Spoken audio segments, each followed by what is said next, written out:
The dispatch on Nintendo Switch 2 thing is very, very interesting because the entire grift has just kind of exploded in the faces of the developers, right? Because they did the same thing that like a lot of Japanese developers do, where they try and blame Nintendo for what the Japanese rating board did. You know, they try and say that Nintendo is forcing censorship on them, and that's why you need to support them on other platforms.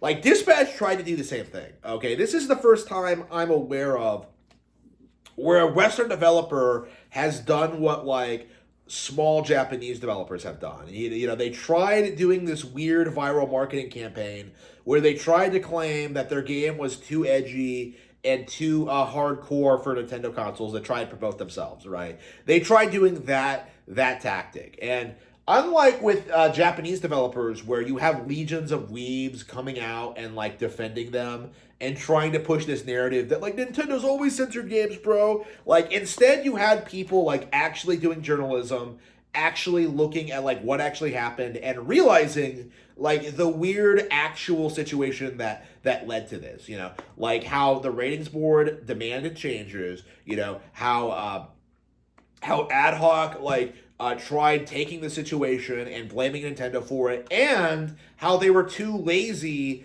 to change that version of the game for other markets, right? Like it was very, very interesting to see like this play out, and to see like a handful of people come out and like try and push the narrative that Nintendo was responsible for this, that Nintendo did this. But at this point, it pretty much has been conclusively shown, demonstrated what actually happened, and this very well may be like the end of the narrative that Nintendo censors games on Nintendo Switch. Because we noticed this immediately. You know, everyone brought this up. Like, why exactly would Nintendo release something like Cyberpunk 2077, heavily marketed, heavily promoted, have no censorship whatsoever? You know, why exactly do they have all these uncensored like games on the eShop, but they went after Dispatch? You know, the narrative like initially was this idea that like, oh, they're doing it because it's animated, bro, and because it's so in your face about it, bro. It's just so much more edgy than what Cyberpunk does, bro.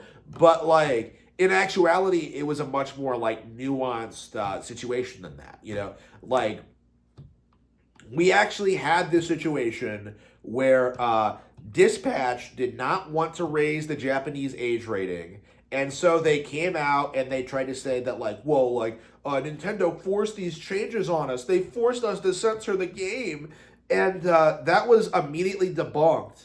And now they're trying to backtrack. You know, they're refusing to comment further because like they have been exposed. They've been shown to be lying grifters, and now people are like calling them out on it. People are angry at Dispatch in spite of like the entire gaming industry initially making moves to blame Nintendo. You know, I initially thought Nintendo was responsible for this. You know, I released a statement as such. You know, I made a mistake because I assumed that like, you know, I didn't know anything about Dispatch and I didn't know anything about the game. Like, you know, I really thought that like, you know, there was some reason why Nintendo wanted to censor it, or there was something going on here. I was wrong, essentially.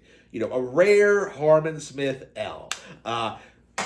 This was, you know, in actuality, like an attempt at blaming Nintendo for something that like the developer themselves did. And this is very common in this industry. You know, you're always seeing people blame Nintendo for like the way third-party ports put out when like, you know, they don't make the games. Like that's what a third-party game is. Like you keep seeing people like blame Nintendo for stuff like this, but it's high time we start holding third-party developers more accountable. And that's the very interesting thing about this situation. You know, this was the same playbook we saw when it came to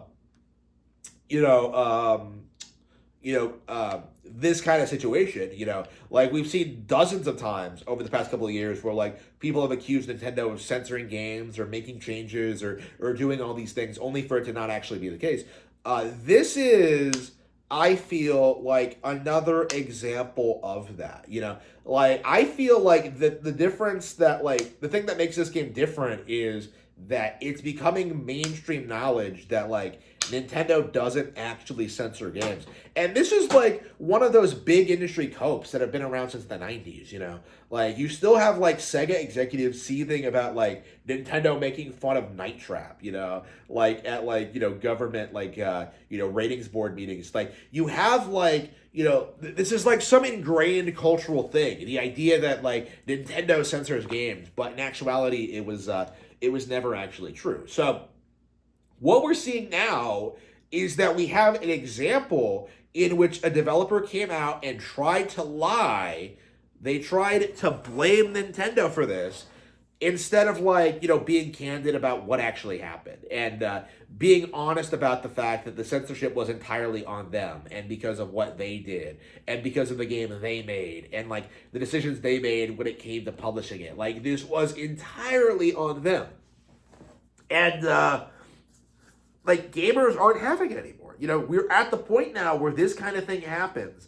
This kind of situation occurs, and people have started blaming the actual developers. Not Nintendo, not the ratings board, but the developers for failing to really make a product that would suit Nintendo audiences. That would really make a product that could kind of stand on its own in spite of these issues. And, it's very, very interesting because once this cope fails, once people start realizing that like Nintendo doesn't actively start like censoring third-party games, like there's really nowhere like this entire cope is just going to completely fall apart because this has been kind of the narrative that's kind of propped up third-party developers for the past 30 years. Like, oh yeah, we had to abandon Nintendo and go to PlayStation because of the censorship policies that didn't actually exist. This is actually a very, very, very important